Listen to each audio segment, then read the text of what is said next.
Sesaat lagi, segera kami hadirkan Smart Enterprise bersama Patricia Susanto, CEO The Jakarta Consulting Group. Selamat mengikuti. Ada yang bilang, smart listeners, apalagi di antara generasi muda begitu ya, in this economy gak punya part-time job lagi atau tambahan income lagi, passive income, kayaknya susah deh buat hidup nyaman. Bener gak sih menurut Anda? Tapi kalau jadi pertanyaan lagi begitu ya, apakah ini akan mengganggu pekerjaan di perusahaan yang sedang Anda jalan, yang full time-nya ini begitu? Nah, di kesempatan kali ini, di malam hari ini Tasya Rustama hadir untuk menemani Anda.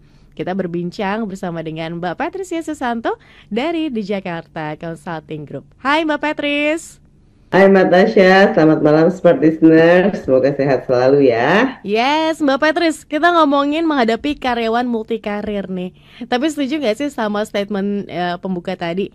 In this economy gitu kan ya, kalau gak ada passive income, gak ada pekerjaan, katanya side job begitu kan ya, kayaknya susah deh buat hidup nyaman, bener gak sih Mbak Patris? Bener banget kan, gitu kan, pada mengatakan, aduh ini gajinya mana cukup, gitu kan, expenses-nya tambah meningkat, belum lagi keinginannya tambah banyak, gitu. Nah, masalahnya keinginan dengan kecukupan gaji ini kan selalu tidak pernah pas ya. Bener. Nah, kemudian kita juga oleh karena itu banyak pada cari income tambahan, gitu. Oke, berarti ini kan akan jadi persoalan juga nih di perusahaan gitu kan ya, ketika karyawannya ngambil side job tambahan yang kalau bisa dibilang mungkin akan sedikit banyak berpengaruh nih di dalam dinamika pekerjaan mereka di perusahaan. Itu pasti ya gitu kan, biarpun pada karyawannya pada akan defensif, enggak kok saya ngambilnya pas hari saya libur, enggak kok pas saya pasti akan cuti, saya nggak akan menggunakan resources kantor dan lain sebagainya. Tapi tetap aja ya, hari libur nggak jadi libur, jadinya ngejob, second job. Afternya second job capek gitu kan, atau kalau sudah dapat second job dapat uang tambahan, jalan-jalan. Kan bisa jalan-jalan sekarang punya uang tambahan. Jadi ya nggak jadi istirahat sehingga fokusnya terpecah, atau tetap aja harus ada preparationnya. Seperti itu sih Mbak. Jadi itu banyak lah kita lihat fenomena ini terjadi di umur biasanya 20-an ya, first jobber sampai dengan nanti middle layer itu banyak. Nanti kelihatan lagi banyak kalau untuk teman-teman yang sudah mau menginjak usia pensiun gitu kan. Jadi biasanya itu ada selalu ada siklusnya tuh, sesuai dengan umur dan kebutuhan lah biasanya gitu kan. Per jobber energi masih banyak gitu kan, masih sehat, bisa kerja sampai subuh nggak masalah, besok pagi lagi nggak masalah gitu kan. Kemudian nanti kalau sudah mulai berkeluarga itu tambah banyak lagi karena kebutuhannya tambah.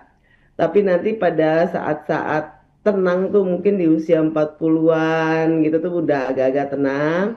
Nanti resah lagi waktu ini sudah mau pensiun. Karena sudah mikirin, saya ngapain ya habis ini ya? Mosok begini aja, harus ngapain lagi nih kita setelah pensiun, karena usia pensiun Indonesia masih muda ya Mbak ya. Bener. 30 udah dianggap tua kan Mbak Patris. Betul, dan itu masih prime-nya, energinya juga masih banyak. Bener.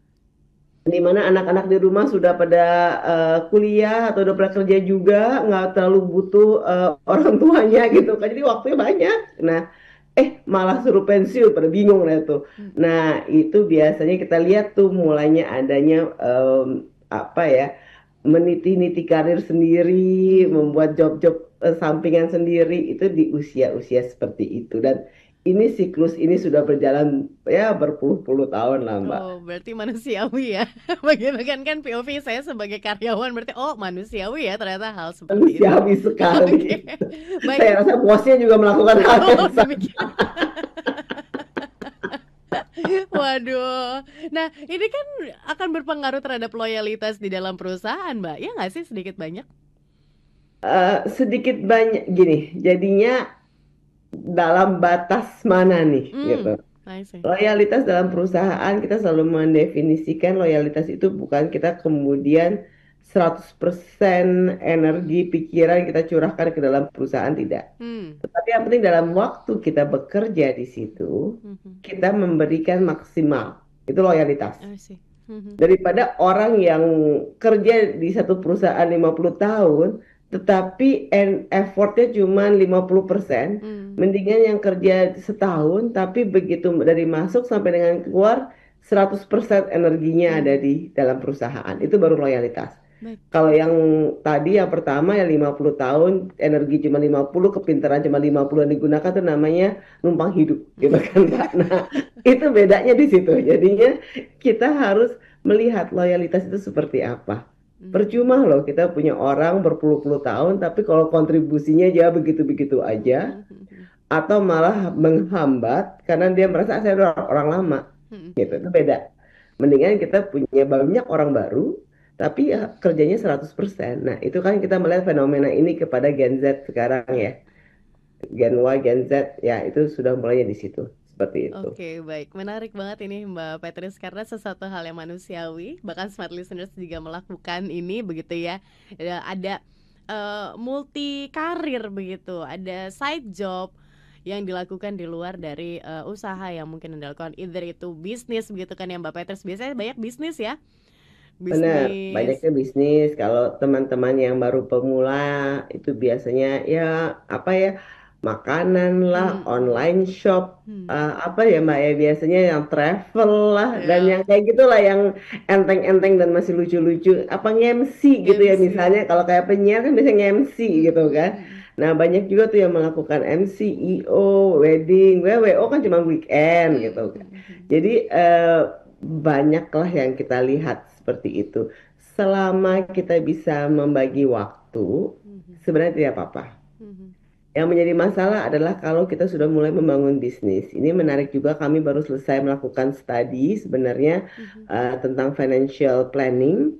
Nah, dari financial planning itu terlihat banyak teman-teman pekerja sebenarnya saving uangnya untuk membangun bisnis. Yang harapannya nanti menjadi passive income. Sebenarnya enggak ya Mbak ya, karena kalau kita membangun bisnis itu bukan pasif loh, kita sangat aktif mencari income-nya, gitu kan. Nah, kemudian di situ kalau kita tidak berhati-hati, yang tadi saving kita, simpanan kita yang untuk bisnis baru, ya untuk passive income, bisa hilang dan malah kita bisa utang. Nah, ini yang kita katakan selalu berhati-hatilah kalau kita mau menggunakan passive income. Takutnya nanti kalau kita investasi dalam bisnis, ternyata bisnisnya nggak jalan, kitanya sudah maksimal, makanya kadang-kadang malah bertambah modal menjadi utang. Jadinya nanti kita bekerja untuk menutupi utang bisnis kita yang tidak jalan. Nah, itu banyak yang terjadi seperti itu. Oleh karena itu, kalau kita bilang multi karir, tadi kan hal yang manusiawi lah, saya rasa semua orang sudah pernah berpikir seperti itu. Nah, itu hati-hati. Berapa persen waktunya, berapa persen investasinya. Investasi itu energi, waktu, uang, gitu ya. Kadang-kadang yang dipikirkan hanya uangnya saja, tapi enggak. Harus ada energi, waktu, dan uang itu adalah investasi. Sesuatu yang tidak bisa kita ambil kembali adalah itu.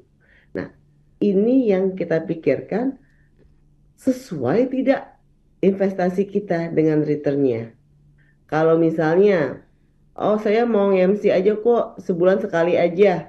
MC-nya wedding aja deh, karena template-nya kan sama ya kalau wedding ya, gitu kan, nggak terlalu repot, saya nggak harus research, silahkan, gitu. Tapi kalau saya waktunya, saya baru beli alat fotografi untuk wedding, kemudian saya akan jadi wedding photographer, biarpun sama-sama weekend ya Mbak ya, tapi ingat, kalau MC, berapa jam sih Mbak kalau wedding? 4 jam deh selesai. Kalau wedding photographer enggak loh. Dari apa? Editnya dan lain sebagainya, kerjanya mungkin sama-sama 4 jam gitu ya, tapi setelah itu ada edit, ada dan lain sebagainya, investasi di yang satu investasinya jas aja gitu kan, yang satu lagi investasinya kamera gitu. Nah, ini harus dilihat lagi dan waktunya jadi panjang sekali. Sama-sama nih objeknya wedding gitu ya, tapi di bagian mananya gitu. Apa Oke. saya membuat souvenir wedding? Oh, itu juga banyak loh, itu perintilannya Iya. banyak sekali. Nah, apa saya membuat kemarin ada yang mengatakan saya ngebuat kebaya wedding saja. Mm. Oke, bisa kalau satu kebaya disewa-sewakan kemudian mendapatkan masukan ya itu oke-oke aja. Mm. Tapi ingat, pre dan postnya itu banyak pekerjaannya. Nah, Mm. mampu tidak alokasi waktunya ada tidak investasinya ada apa tidak itu masing-masing orang punya ukurannya sendiri. Jadi nggak ada yang benar nggak ada yang salah. Gitu. Oke, baik. Pasti perkiraannya begini ya Mbak Petris ya, ketika membuat bisnis dan juga menjalani ibaratnya dua kaki begitu sebagai karyawan. Oke, saya bisnis dulu deh biar kalau saya rugi, saya nggak rugi-rugi banget begitu kan, karena masih ada gaji yang saya dapatkan di perusahaan begitu kan, mikirnya begitu ya Mbak Petris. Nah, Mm-mm. ini tadi Mbak Petris sempat menyinggung bahwa pikirkan juga investasinya, energi, waktu, uangnya begitu kan di dalam apa namanya usaha yang di luar dari dijalani sebagai karyawan begitu. Nah, ini kan udah dijalankan. Habit ini kan udah muncul berpuluh-puluh tahun yang lalu begitu dengan banyak pelakunya, banyak banget pelakunya begitu kan Mbak Petris. Apakah perusahaan itu nggak menciptakan sebuah sistem yang akhirnya bisa menengahi ini Mbak Petris? Izin untuk dijawab di sesi selanjutnya. Adakah sistemnya? Kita akan berjumpa lagi Smart Listener setelah satu sesi berikut ini. Tetaplah bersama kami, Smart Enterprise, bersama Patricia Susanto, CEO The Jakarta Consulting Group. Smart FM, the spirit of Indonesia, part of Kompas Gramedia Radio Network. Kami hadir bukan sekadar menghibur. Kami hadirkan berbagai program berkualitas, membuka wawasan, menginspirasi, dan menguatkan, melewati berbagai krisis dan situasi penuh tantangan.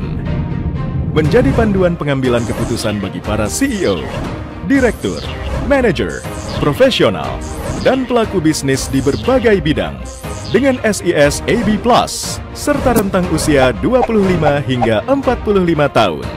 Agar bisnis dan karir yang dibangun berkembang serta melaju seiring perkembangan zaman, dijalankan sepenuh hati, penuh kecintaan, tanpa kehilangan jati diri, selalu memiliki pandangan terbuka dan luas, menjangkau Anda melalui berbagai platform digital dan media sosial, streaming, podcast, YouTube, Instagram, Facebook, dan Twitter. Meningkatkan peluang produk dan jasa Anda semakin dikenal, dipercaya, dan dipilih konsumen cerdas. Dengan dukungan tim activation kami yang kreatif dan profesional, jaringan yang luas, serta kolaborasi dengan unit Kompas Group of Media lainnya, kami merupakan mitra yang tepat untuk membangun brand awareness produk Anda. Smart FM, mendukung pertumbuhan serta kemajuan karir dan bisnis Anda. Smart FM, the spirit of Indonesia. Perkembangan teknologi seolah menghapus batas dan jarak yang ada di antara kita. Semua terasa dekat, lekat, dan cepat. Dengan hadirnya sosial media yang menemani hari-hari Anda, begitu halnya dengan Smart FM yang ingin selalu berada di sisi Anda. Hadir dalam berbagai sosial media untuk memenuhi kebutuhan informasi, motivasi, dan hiburan Anda. Instagram, follow Instagram kami di @radiosmartfm959. Dapatkan ragam informasi terkini, update jadwal talk show setiap harinya, polling program Smart FM, kuis berhadiah, dan Anda dapat menyimak live Instagram dengan topik-topik menarik. Facebook, ikuti fanpage Facebook kami di Smart FM, dan Anda bisa saksikan live siaran talk show di Smart FM, serta update informasi Anda melalui artikel yang kami hadirkan di fanpage Facebook kami. Twitter, jangan lupa follow Twitter kami hanya di @radiosmartfm. Anda dapat mengikuti live tweet beragam program dan kegiatan, polling program, dan informasi terupdate spesial untuk Anda pengguna aktif Twitter. Stay connected with Smart FM, part of KG Radio Network.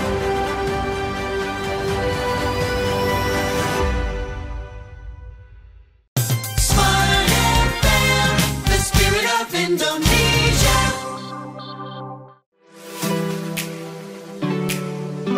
Kembali Anda ikuti Smart Enterprise bersama Patricia Susanto, CEO The Jakarta Consulting Group.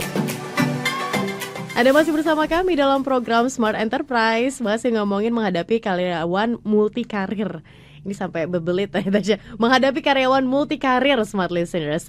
Kalau Anda sendiri mempersiapkan nggak sih dan juga menjalani dua peran tersebut nggak sih? Atau seperti apa?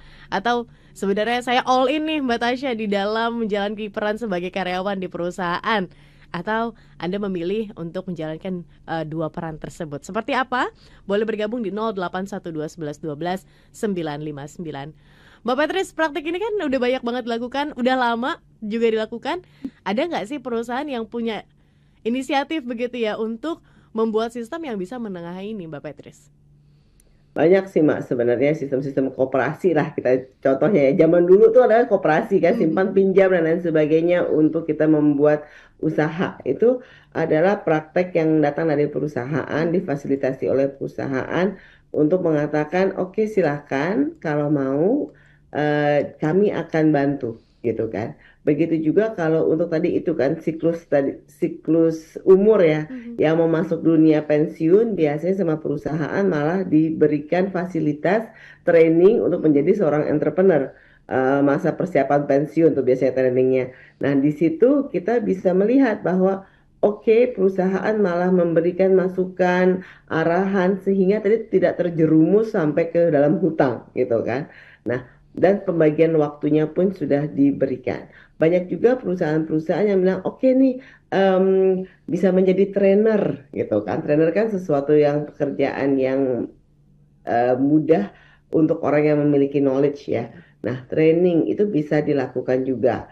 Kadang-kadang malah perusahaan-perusahaan ini sekarang yang saya lihat memberikan training tentang financial knowledge atau budget planning.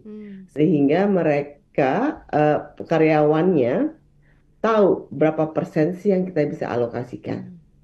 Nah, ini sebenarnya dilakukan di banyak perusahaan. Yang menarik juga adalah beberapa karyawan yang mengatakan enggak kok, saya enggak punya multi karir, saya hanya satu di perusahaan ini saja. Tapi belum selesai ceritanya, kebetulan istri saya atau suami saya punya catering gitu kan. Jadinya boleh dong kalau event perusahaan kita disupport gitu. Nah itu sebenarnya hampir mirip ya. Kalau pasangan yang memiliki, kadang-kadang kita kemudian berubah membantu mereka, alokasi waktu kita pun akan tersedot ke sana. Itu hal yang lumrah, tapi itu akan lebih baik daripada kalau perusahaannya mau dibesarkan. Ini yang menjadi menarik adalah banyak sekali perusahaan yang dibangun kemudian mati suri. Karena waktunya nggak akan cukup. Waktu itu kan 24 jam ya untuk semua orang yang mau presiden kah, mau Perdana Menteri, mau siapapun, itu adalah 24 jam. Waktu ya ini yang tidak akan cukup kalau kita tidak bisa memilah-milahnya. Nah, di sini banyak sekali kita melihat kenapa multi karir itu banyak gagal, karena tadi itu tidak bisa membagi waktu. Karena perusahaan pasti akan demanding pada suatu saat itu pasti akan demanding. Yes, perusahaan akan memberikan tadi itu training, memberikan koperasi, simpan pinjam dan lain sebagainya, fasilitas ini dan itu. Tapi at the end of the day, perusahaan akan menuntut kita untuk bekerja secara full time. Yes. Kan? Nah, itu tidak bisa dipungkiri dan tidak bisa kita bilang, loh kok kayak gitu. Ya memang itu adalah komitmen kita dari awal. Oleh karena itu, kenapa banyak perusahaan yang dimulai dalam waktu kita bekerja dan tidak akan take off atau tidak akan sukses. Suksesnya kapan? Setelah kita keluar dan fokus. Oleh karena itu kita mengatakan orang yang multi karir itu biasanya hasilnya setengah-setengah. Perusahaan di karirnya juga setengah-setengah karena nggak fokus. Di bisnisnya pun setengah-setengah juga. Nah ini yang biasanya kita katakan kenapa biasanya pasangannya akan bermain di situ. Entah saya punya catering, saya punya kos-kosan, biasanya yang ngurusin adalah harus ada orang lain atau dibantu oleh pasangan-pasangannya. Iya, apalagi kalau udah bisnis istrinya begitu kan ya Mbak Patrice, mau nggak mau suami ditarik. Betul. Ikutan. Betul. Dan tapi banyak sekali loh kita lihat pada masa COVID kemarin ya Mbak ya, di mana bisnis sampingan istri menjadi penyelamat hidup gitu kan. Jadi kita nggak bisa mengecilkan bahwa ini hal yang sangat manusiawi sekali, bahwa ini pasti dilakukan dan itu sah-sah aja. Yang penting adalah kalau saya katakan tidak boleh hal yang sama dengan yang dilakukan dalam bisnis tersebut. Itu yang big no-no. Tapi kalau cuma misalnya perusahaan seperti kami konsultan, ada karyawan kita yang mau jualan hijab ya silakan aja gitu kan, kita kan nggak jualan hijab ya. Tapi kalau kita fashion terus dia jualan hal yang sama itu yang nggak boleh gitu kan. Atau kayak perusahaan seperti kami kemudian mereka menjadi trainer ya itu nggak boleh karena itu kan sesuatu yang sama dengan kita. Tapi kalau mereka mau jadi MC wedding ya silakan gitu kan, kita tidak dalam bisnis tersebut. Itu yang kita lihat adalah harus ada etika-etikanya juga yang dalam melakukan multi karir ini. Oke, baik. Menarik banget nih Mbak Petris. Berarti kalau dibilang dosa nggak sih menjadi karyawan multi karir? Bisa dibilang dosa nggak Mbak Petris? Atau tergantung value-nya? Aturan perusahaannya. Dosa atau tidak itu adalah tergantung aturan perusahaannya. Banyak yang mengatakan tidak boleh sama sekali namanya moonlighting, atau tapi sekarang jadi blurry ya, karena mengatakan kalau saya punya toko online gimana gitu. Kan susah juga ya HR ngecekin satu-satu toko online ini punyanya siapa gitu kan.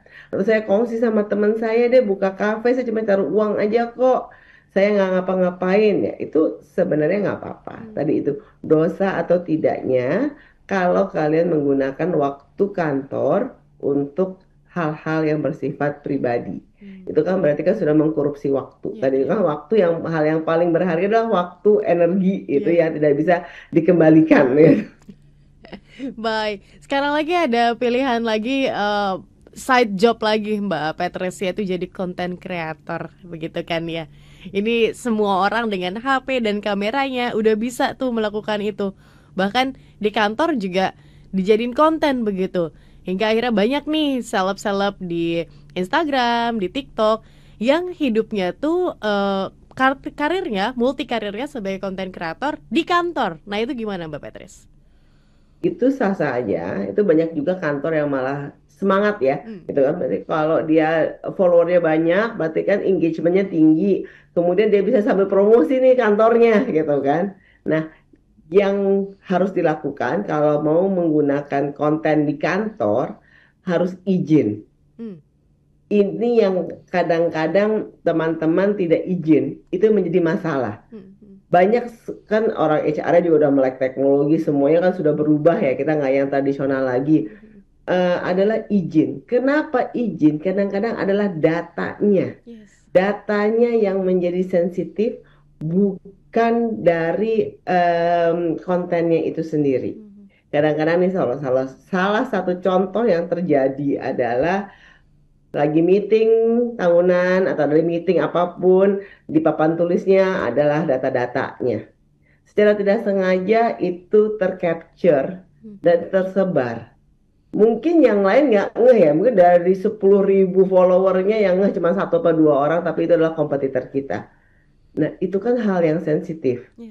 Nah itu yang kadang-kadang si content creator juga tidak ngeh apa yang di belakang kita itu apa, itu tidak tahu, tidak paham, sehingga ya seakan-akan nggak ada apa-apa, semuanya dibenarkan. Oleh karena itu biasanya perlunya adanya izin. Kemudian juga adanya kalau permasalahannya kalau tidak diberi izin, kenapa? Pemikirannya dari tim HR maupun dari owner biasanya kalau orang tersebut kenapa-kenapa menyuarakan hal-hal yang tidak sejalan dengan dengan perusahaan, nanti perusahaan kena imbasnya. Nah ini yang kadang-kadang kita harus berhati-hati. Jadinya kalau terbuka, tidak sembunyi-sembunyi, kebanyakan perusahaan sekarang mengizinkan. Yang menjadi masalah adalah kalau sembunyi-sembunyi, kemudian tidak ada izinnya. Dia mengatakan saya nggak sembunyi-sembunyi kok, tapi emang nggak pernah minta izin. Kemudian terjadi masalah. Itu juga nanti seperti apa implikasinya. Itu biasanya yang menjadi isu adalah hal-hal yang seperti itu. Jadi selama ada izin sebenarnya nggak masalah. Toh kantor kadang-kadang malah diuntungkan gitu kan, tergantung nih kantor diuntungkan atau tidak, apa ya sama-sama nggak dapat untung ya nggak masalah. Tapi kadang-kadang adalah hal-hal yang seperti itu. nanti ada perilaku yang diucapkan tidak sejalan, dia kena blacklist, backlashnya ke dalam perusahaannya itu terjadi, dan itu terjadi di banyak sekali perusahaan. Nah, ini yang kadang-kadang perusahaan lebih gampangnya nggak boleh gitu aja, lebih gampang gitu kan. Tapi apakah itu bijak, mesti direview lagi oleh perusahaan gitu. I see. Karena kita lihat banyak ya beberapa kejadian begitu kan ya Mbak Petris, yang dari konten karyawannya hingga akhirnya rahasia perusahaan ke-expose, atau value atau nilai perusahaan di dalamnya yang misalnya red flag kah perusahaan atau seperti apa, jadi ke-expose juga hingga akhirnya mencoreng nama perusahaan, begitu ya Mbak Petris. Betul. Berarti ini harus ada kesadaran dari HR dong untuk bisa nge-reach out para konten kreator ini. Itu yang sebenarnya kesadarannya harus dari dua belah pihak ya. Okay. Dari HR dan dari content creatornya juga. Kalau pegawainya cuma mungkin 50-60, HR mungkin bisa bergerilya ya. Tapi kalau perusahaannya udah ratusan, kan nggak mungkin HR nge-screenshot semua orang menjadi content creator, nggak kamu. Jadi harus ada kesadaran dari kedua belah pihak bahwa kalau saya akan menggunakan waktu saya di kantor sebagai content creator, saya harus minta izin ya kepada orang HR gitu. Jadi harus ada kesadaran nih bahwa saya mengambil waktu, jelas-jelas nih saya akan mengambil waktu kantor untuk keuntungan saya pribadi, gitu kan. Nah, boleh nggak diizinkan? Tidak. Kontennya seperti apa? Harusnya bukan HR yang mencari, tapi content creatornya yang bilang kepada HR, Pak, Bu, saya mau melakukan ini. Ada aturannya tidak? Boleh tidak? Gitu. Jadi jangan menjadi pekerjaannya HR. Karena pekerjaannya HR bukan menjadi polisi, gitu kan.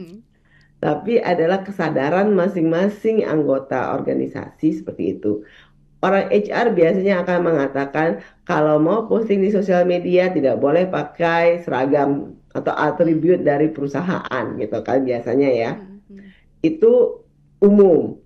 Tapi apakah kalau nanti saya foto dengan atribut Jakarta Consulting, saya masukin ke sosial media saya, orang HR saya harus scrolling setiap kali posting saya, nggak mungkin juga ya. Dia punya kerjaan yang lain, yang lebih penting gitu. Nah, itu yang kadang-kadang itu salahnya HR. Tidak, itu harusnya tanggung jawab dari masing-masing individu tersebut. Oke, kesadarin diri masing-masing begitu ya Mbak Petris ya. Oke, baik, kita jeda dulu Mbak Petris untuk sesi selanjutnya. Tetap bersama kami Smart Listeners menghadapi karyawan multi karir. Gimana ya caranya, karena nih kadang-kadang dilematis juga, apalagi kalau andai kata dimanfaatkan waktunya yang di dalam kantor.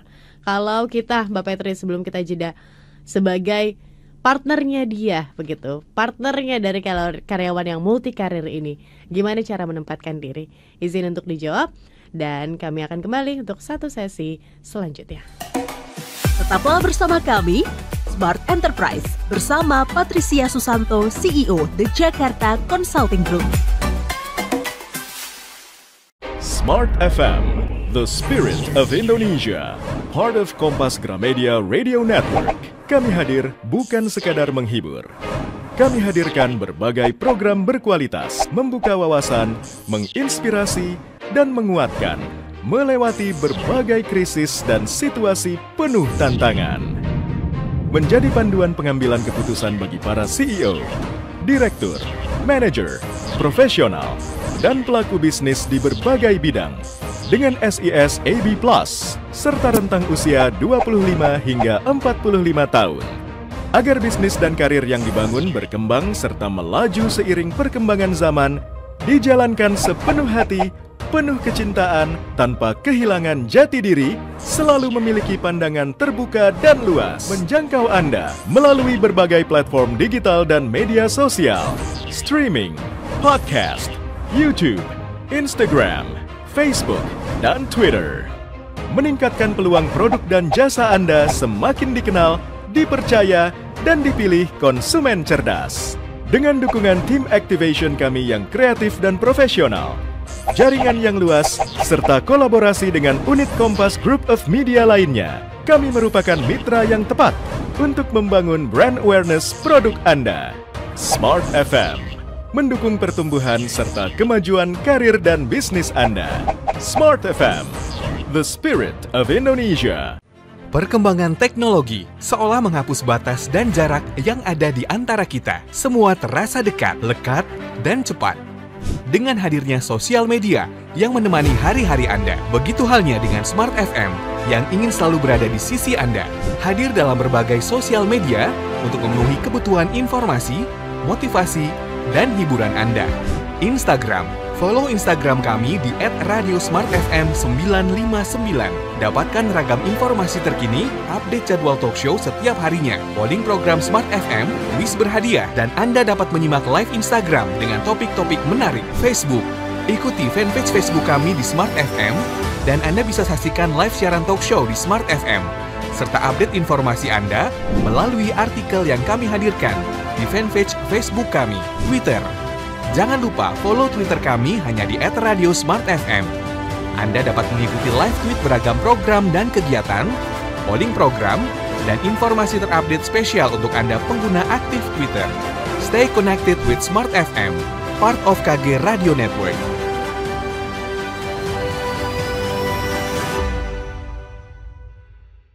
Smart FM, the spirit of Indonesia.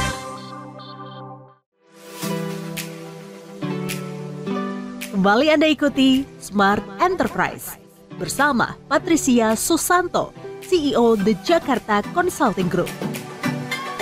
Sudah sampai di sesi yang ketiga ya Smart Listeners dalam program Smart Enterprise di malam hari ini. Dan saya Tasya Rustama masih bersama dengan Mbak Patricia Susanto. Kalau Anda mau bergabung boleh 0812112959 untuk Anda yang ada di Jabodetabek boleh ya.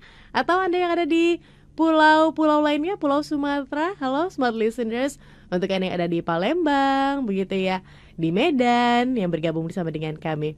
Atau Anda yang ada di Makassar, Manado, dan Anda yang ada di Balikpapan dan juga Banjarmasin. Selamat malam, selamat bergabung dalam program Smart Enterprise. Kami masih membahas mengenai topik menghadapi karyawan multikarir. Ini mau lihat nih dari POV partnernya begitu ya, atau bosnya begitu. Kan kadang-kadang kesel kalau andai kata kita mau cari atau butuh sesuatu tapi jalannya kerjasama tuh nggak bisa lancar begitu kan ya, karena karyawan multikarir yang tidak bisa memanfaatkan waktu dengan baik, tidak loyal begitu kan ya, dan nggak memberikan waktunya maksimal 9 to 5. Ini gimana Mbak Patrice? Harus ditempeleng dulu kah atau gimana nih teman-teman yang seperti ini? Ya, benar Mbak. Biasanya kalau yang teman-teman yang seperti ini kelihatannya gampang. Kalau datang ke kantor ngantuk gitu kan. Nah, nggak seger nih, udah weekend tapi ngantuk. Tengah hari ngantuk lagi nih. Sebenarnya ngapain aja sih kamu nih? Nah, itu harusnya benar tadi itu ditempeleng dulu pertama. Karena mau ngapain, mau fokusnya kerjanya apa. Nah, itu bisa kita jaga terus terang. Maunya gimana? Kalau nggak bisa bagi waktu, mendingan nggak usah, you choose one gitu. Banyak sekarang kalau di tim kami ya, kita banyaknya yang udah terus terang aja. Maunya seperti apa? Kamu mau di sini apa mau di luar? Either one, you cannot have it all. Karena bukannya kita membatasi ya, tapi kalau sudah punya ada impact negatif ke dalam pekerjaannya, ya itu tadi itu. Pertama kali gampang lah, datang pertama telat dan ngantuk gitu kan, udah nggak fokus dan nggak prepare, itu biasanya udah red flag sekali. Nah di situ kita harus jelas maunya apa. Nggak bisa dua-duanya kalau seperti ini. Atau di tengah-tengah meeting atau apa ada distraction kecil-kecil, balas WA, sibuk handphone yang nggak berhenti-berhenti, itu juga tidak boleh. Itu biasanya langsung bisa kita tindak, diajak ngomong, diberikan warning ya, dan kadang-kadang juga sampai ke SP juga. Kalau sampai memang keterlaluan, kinerjanya jadi turun sekali gitu. Ada nggak Mbak Patrice di Jakarta Consulting sendiri menghadapi perusahaan yang struggle begitu ya dengan karyawan yang demikian? Kemudian apa yang diberikan sarannya untuk perusahaan tersebut? Ya, biasanya kalau memang struggling dengan karyawan yang banyak multi karirnya, kita lihat dulu ya, kenapa banyak multi karirnya gitu kan? Apa karena pekerjaannya sangat kurang sehingga dia energinya masih banyak banget nih ya Mbak ya. Jadinya wah saya masih bisa kerja A, B, C dan semuanya melakukan hal yang sama. Atau karena mereka pendapatannya kurang gitu kan. Nah kalau pendapatannya kurang apa nih yang dilakukan? Jangan kemudian kebanyakan tapi kita melihat adalah sistemnya ikut-ikutan. Karena temannya punya bisnis, maksud sih saya nggak punya bisnis. Teman semuanya kan apalagi sekarang ya, semuanya marak dan bangga kalau punya bisnis. Orang Indonesia itu yang menarik adalah sangat bangga kalau punya bisnis sendiri. Jalan nggak jalan itu nomor kesekian. Yang penting punya dulu gitu kan. Nah, ini yang kita harus jaga juga di dalam perusahaan. Kalau memang sudah terpenuhi semuanya di sini dan kita compensation-nya sudah cukup, tapi lifestyle-nya mereka masing-masing individu kan berbeda-beda. Tapi kalau kita sudah merasa kita sudah mencukupinya, kenapa mereka harus mencari di luar? Kalau mereka mencari lagi, berarti ada sesuatu kepuasan yang belum kita bisa berikan. Entah itu masalah recognition kah, gitu kan, bahwa oh, emang kamu hebat, atau memang tadi itu memang ada passion tersendiri. Itu harus jelas. Kita mengatakan mendudukan kepada para karyawan biasanya ya kalau kalian nanti KPI tidak tercapai, performansinya kurang, ya berarti silahkan aja, jangan ragu-ragu untuk fokus dalam bisnis sendiri, jangan di sini lagi fokusnya gitu. Nah, itu biasanya kita sudah lakukan secara gamblang, apalagi dengan teman-teman yang masih milenial, Gen Z. Nah, itu kita lakukan secara gamblang. Jelas resikonya apa kalau mereka terus-menerus seperti ini gitu. Oke, baik. Menarik sekali ini. Kalau perusahaan sendiri, Mbak Patrice, tadi kan sempat disinggung begitu ya. Choose one begitu, mana yang menjadi pilihan kamu, apalagi kalau Anda kata ini benar-benar mengganggu. Bagaimana kalau alasannya bahwa perusahaan tidak bisa memberikan kompensasi yang layak begitu untuk karyawan tersebut? Apakah ya udah terima aja deh dengan keadaan demikian, toh juga kami gak bisa memberikan yang lebih begitu, jadi ya udahlah nggak apa-apa, yang penting kamu bisa hidup dan kamu bisa tercukupi begitu, Mbak Patrice? Itu terjadi ya Mbak ya pada masa-masa COVID kemarin itu banyak perusahaan yang harus potong gaji kan ya. Yes. Dan itu mereka dengan sadar mengatakan bahwa ya silahkan kita dukung karena kita juga tidak bisa menyukupi gitu. Itu terjadi. Jadi bukan sesuatu yang buat-buat, dan banyak perusahaan yang mengatakan silahkan kalian mengambil second job. Banyak kemarin yang tiba-tiba menjadi Grab, Gojek dan lain sebagainya karena perusahaan tidak cukup, nggak mampu juga. Dan itu kita potong dengan waktu kerja mereka diberikan lebih gitu, untuk melakukan hal-hal lainnya, atau juga disupport oleh perusahaan itu sendiri dengan soft loan dan lain sebagainya. Jadinya waktu COVID hal ini banyak terjadi, di mana perusahaan bilang kita nggak bisa. Dan sampai sekarang pun banyak perusahaan yang belum 100% kembali gaji karyawannya sebelum COVID. Karena ekonomi kita nggak baik-baik aja juga, gitu kan. Kita banyak sekali gejolak-gejolak ini. Dan kenaikan UMR yang sangat tinggi, itu pun membuat perusahaan jadi berpikir 2 kali, 3 kali. Nah, ini harus kita imbangin juga. Jadinya perusahaan juga banyak mengatakan sekarang it's not a taboo anymore, selama kamu bilang, gitu kan. Dan kayak tadi itu kan, sebenarnya selama karyawannya transparan, nggak apa-apa gitu. Tapi jangan pakai resource perusahaan. Jangan kamu datang ke perusahaan ngantuk gitu kan. Nah, itu aja biasanya menjadi concern perusahaan adalah gimana kita mau support kalau kamu tidak komit. Kalau kita tidak mampu, biasanya perusahaan tetap akan izinkan gitu. Dan itu sudah terbukti berkali-kali. Banyak malah perusahaan yang kemarin waktu COVID maupun sekarang sampai sekarang masih ke bawah adalah buka basar karyawan. Jadi memang malah difasilitasi gitu. Mungkin kita nggak bisa fasilitasi uang, tapi kita bisa kok fasilitasi pelanggan gitu kan. Kita buatkan bazar, silakan karyawan menggunakan tempat secara cuma-cuma, kita siapkan waktu gitu kan. Silahkan. Nah, itu kan difasilitasi sama perusahaan. Dan ini adalah bentuk perusahaan untuk bisa membantu karyawan mendapatkan lebih gitu. Jadinya kalau komunikasi antara karyawan dan perusahaannya lancar, sebenarnya tidak ada sesuatu yang perlu menjadi itu boleh, itu tidak boleh. Bisa kok mencari kompromi gitu. Bahwa kita belum mampu, kalian punya talenta lebih ya silahkan, ayo kita berkembang bersama. Ada juga yang mengatakan, oh karena dia talentanya di situ, malah ada ya Mbak beberapa perusahaan yang mengambil bisnis idea itu malah dikembangkan. Malah dimodalin sama bosnya, dikembangin aja nih, bagus kok ide kamu, dikembangin aja nih, kita jadi entrepreneur baru gitu. Jadi tergantung komunikasi antara perusahaan dengan karyawan. Multi karir itu bukan hal yang tabu ya, sangat-sangat humanis gitu ya, tadi manusiawi sekali. Dan itu berjalan di beberapa perusahaan dengan baik-baik aja. Oke, menarik. Kalau di kami sendiri, Mbak Patrice, di mana teman-teman influencer begitu ya yang akunnya udah centang biru begitu.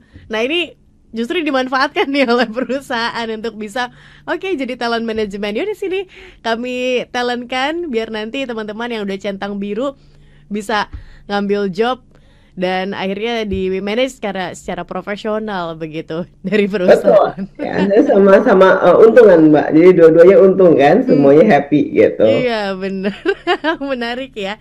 Jadi ini bisa jadi jalan tengah sebenarnya kalau misalnya dikomunikasikan secara transparan dan perusahaan tahu keadaannya. Oke, Mbak Patrice, satu sesi terakhir begitu kan ya dalam program Smart Enterprise di malam hari ini. Sekali lagi Smart Listeners, kami undang Anda di 0812 11 12 959. Kita jeda. Tetaplah bersama kami, Smart Enterprise, bersama Patricia Susanto, CEO The Jakarta Consulting Group. Smart FM, the spirit of Indonesia. Part of Kompas Gramedia Radio Network. Kami hadir bukan sekadar menghibur. Kami hadirkan berbagai program berkualitas, membuka wawasan, menginspirasi, dan menguatkan, melewati berbagai krisis dan situasi penuh tantangan. Menjadi panduan pengambilan keputusan bagi para CEO, direktur, manajer, profesional, dan pelaku bisnis di berbagai bidang. Dengan SIS AB+, serta rentang usia 25 hingga 45 tahun. Agar bisnis dan karir yang dibangun berkembang serta melaju seiring perkembangan zaman, dijalankan sepenuh hati, penuh kecintaan, tanpa kehilangan jati diri, selalu memiliki pandangan terbuka dan luas, menjangkau Anda melalui berbagai platform digital dan media sosial, streaming, podcast, YouTube, Instagram, Facebook, dan Twitter. Meningkatkan peluang produk dan jasa Anda semakin dikenal, dipercaya, dan dipilih konsumen cerdas. Dengan dukungan tim activation kami yang kreatif dan profesional, jaringan yang luas, serta kolaborasi dengan unit Kompas Group of Media lainnya, kami merupakan mitra yang tepat untuk membangun brand awareness produk Anda. Smart FM, mendukung pertumbuhan serta kemajuan karir dan bisnis Anda. Smart FM, the spirit of Indonesia. Perkembangan teknologi seolah menghapus batas dan jarak yang ada di antara kita. Semua terasa dekat, lekat, dan cepat. Dengan hadirnya sosial media yang menemani hari-hari Anda. Begitu halnya dengan Smart FM yang ingin selalu berada di sisi Anda. Hadir dalam berbagai sosial media untuk memenuhi kebutuhan informasi, motivasi, dan hiburan Anda. Instagram. Follow Instagram kami di @radiosmartfm959. Dapatkan ragam informasi terkini, update jadwal talk show setiap harinya, polling program Smart FM, kuis berhadiah, dan Anda dapat menyimak live Instagram dengan topik-topik menarik. Facebook. Ikuti fanpage Facebook kami di Smart FM, dan Anda bisa saksikan live siaran talk show di Smart FM, serta update informasi Anda melalui artikel yang kami hadirkan di fanpage Facebook kami. Twitter. Jangan lupa follow Twitter kami hanya di @radiosmartfm.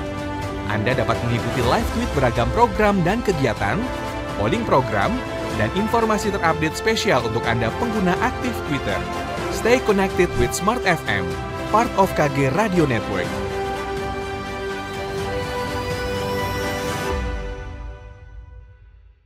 Smart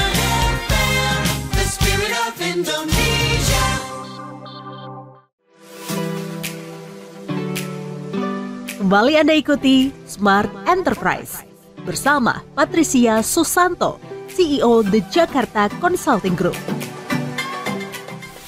Menghadapi karyawan multikarir, Smart Listeners masih menjadi topik kami di kebersamaan kali ini dan masih bersama dengan Mbak Patricia Susanto dari The Jakarta Consulting Group.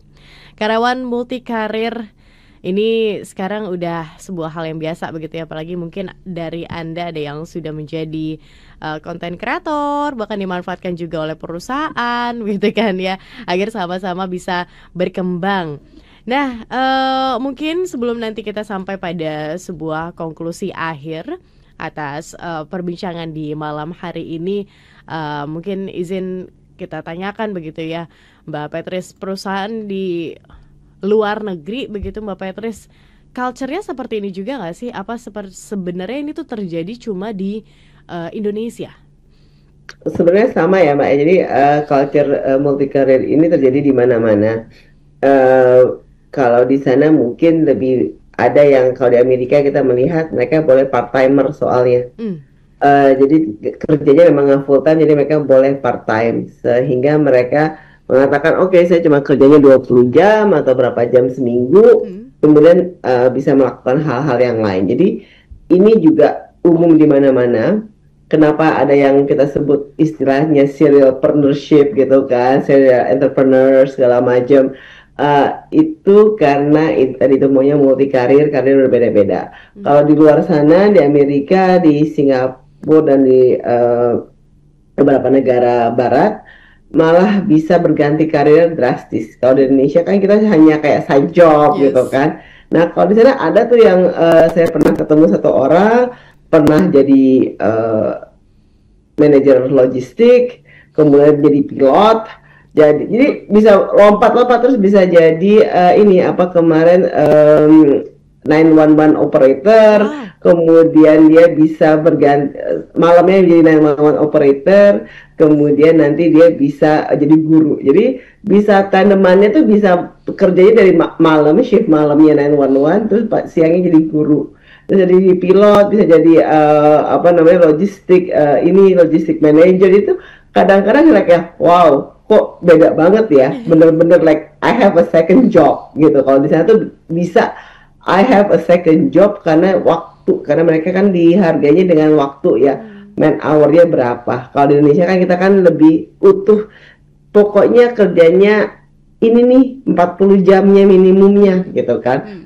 Kalau di sana mereka bisa bilang, kalau jadi guru saya kan nggak full time, saya jadi guru cuman dari pagi sampai sore.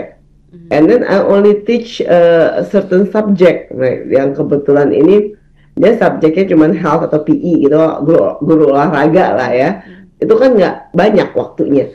Nanti saya bisa kerja untuk jadi 911 operator dan lain sebagainya. Jadi it's very random kalau di sana. Jadi bisa-bisa aja gitu. Jadinya, dan itu sudah kita lihat kalau di Jepang banyak yang jadi anime gitu kan. Animenya bukan drawingnya, banyak yang jadi penulisnya ya. Penulisnya, karena menulis itu kan juga sesuatu yang tidak perlu dilakukan dalam waktu tertentu ya. Yang penting hasilnya ada, selesai. Nah itu kita lihat juga banyak tuh di sana yang untuk jadi writernya gitu. Jadi banyak sekali yang bisa ini bukan suatu fenomena ya, lebih kayak memang kebiasaan yang kemudian perlu disorotinya tadi itu etikanya gimana sih. Menarik benar Mbak Patris bilang, ada juga kalau saya nonton serial gitu kan, series, selain dia koki, dia juga seorang tentara begitu kan, tentara begitu. Kalau di Indonesia kan tentara udah tentara aja.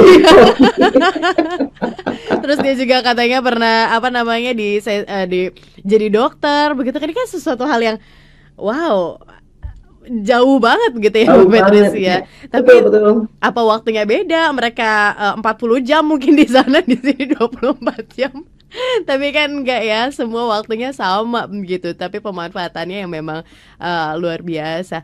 Oke, Mbak Patris mungkin punya saran untuk para perusahaan agar bisa memaintain nih karyawan multikarir yang optimal di kantor, tapi juga nggak mengesampingkan mungkin ya. Tapi terserah, itu mah pilihan mereka untuk karir side jobnya begitu kan. Tapi agar bisa fine, bisa menciptakan karyawan yang baik begitu performnya? Kalau dari saya sih tadi itu ya, fokus ke komunikasi, aturan yang jelas, dan juga etikanya seperti apa. Yang penting bagi para content creator atau tadi itu yang punya side job sebenarnya adalah terbuka saja kepada tim HR-nya juga. Karena nanti daripada, kan gini, jangan prinsipnya lebih baik minta maaf nanti daripada dikatakan tidak boleh gitu kan. Itu kan karena prinsipnya better to say sorry rather than being honest. Nah, itu kan berarti kalau prinsipnya seperti itu kita udah tahu kita merasa bersalah gitu kan. Kalau kita tidak ada salah, kita tidak punya rasa akan melanggar peraturan, kenapa harus diam-diam? Oleh karena itu tadi itu etikanya harus jelas, aturannya pun juga jelas. Yang penting bagi perusahaan kalau kita melarang harus jelas juga kenapanya gitu loh. Kenapa tidak boleh? Kadang-kadang yang tidak bisa diterima adalah bukan tidak bolehnya. Kenapa tidak boleh gitu loh, sebenarnya memang saya ngerugiin kalian gitu kan jadinya kan. Oh iya kamu rugi karena kamu merugikan kami karena kamu nggak full time dan lain sebagainya. Sebenarnya itu adalah hal yang approach yang salah. Karena nanti akan orang jadi defensif. Lah emangnya ngapain jadi kayak cari salah-salahan aja. Nah, kalau ini adalah kita bisanya kolaborasinya seperti apa? Kemudian kita bisanya fasilitasinya bagaimana? Kalau tidak boleh juga kenapa tidak bolehnya harus jelas. Oh tidak boleh dipakai di peraturan perusahaan karena nanti takutnya ada backlash. Kenapa ada backlash ini menyakitkan perusahaan? Itu yang mesti dijelaskan secara runut. Itu adalah tugas dari organisasi.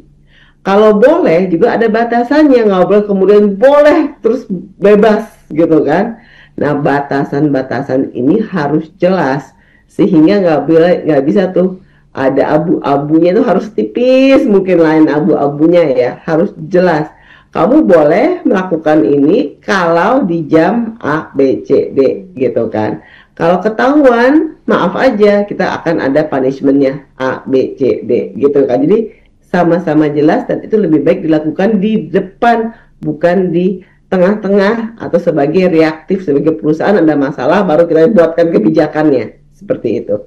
Ini yang harus menjadi titipan untuk organisasi maupun untuk individu-individu di perusahaan. Baik. Mungkin terakhir Mbak Petri sebelum kita closing, kadang-kadang kan perusahaan nggak tahu nih atau tidak adanya kejujuran di antara para karyawan ini. Perlukah sampai membuat angket atau bertanya satu persatu untuk kamu punya side job tambahan nggak? Kamu punya ini nggak? Punya itu nggak? Maksudnya biar itu menjaga itu tadi, biar ya komunikasi tetap terbuka, karyawan tahu bahwa kamu bekerja dan kamu tahu bahwa support dari perusahaan ini seperti ini. Perlu nggak Mbak Petris? Itu tergantung besarnya perusahaan dan tergantung juga seberapa banyak karyawan yang melakukan side job. Karena kadang-kadang side job itu hanya pingin ya Mbak ya, belum realisasi ya, baru ingin angan-angan dan lain sebagainya. Sebenarnya perusahaan kalau untuk side job itu kan sudah jelas ya, sebenarnya kan harus aturannya tidak boleh. Kalau boleh pun seperti apa gitu kan. Nah ini yang take a stand aja, perusahaan nggak perlu pakai angka. Kalau menurut saya ya lebih hemat kalau kita bisa buat aturannya jelas. Nah seperti itu.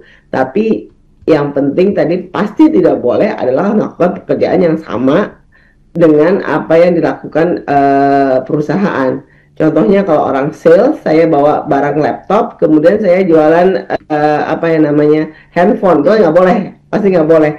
Nah hal-hal yang seperti itu yang tidak boleh. Atau bilang, oh saya nggak jualan laptop kok, saya jualannya kertas, tapi pakai fasilitas perusahaan, itu juga nggak boleh, itu kan jelas. Nah sama-sama nih sales, sama-sama nyales gitu, tokonya sebelahan, tapi nggak boleh. Itu biasanya ada yang harus tegas. Kalau terlalu banyak angket, masukan, bagus, tapi kadang-kadang nanti bimbang sendiri perusahaannya.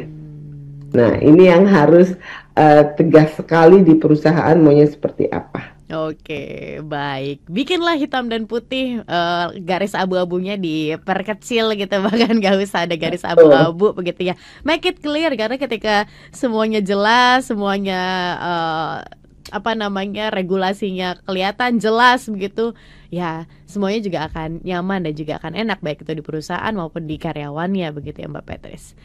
Oke, kita harus tutup Mbak Petris. Terima kasih untuk insight-nya. Dan semangat untuk Anda smart listeners, pada para pejuang rupiah ya, yang harus memanage waktu dengan baik, memanage waktu dengan efektif mungkin. Ingat definisi loyalitas kepada perusahaan yang tadi Mbak Petris ungkapkan begitu. Maksimalkan waktu ketika memang jam kerjanya Anda di kantor. Dan kita harus tutup. Terima kasih juga untuk bergabungnya Anda dalam program ini. Akhir kata, saya Tasya Rustama dan saya Patricia Susanto. Kami pamit undur diri. Terima kasih, selamat malam, dan sampai jumpa. Anda baru saja mengikuti Smart Enterprise bersama Patricia Susanto, CEO The Jakarta Consulting Group. Terima kasih dan sampai jumpa.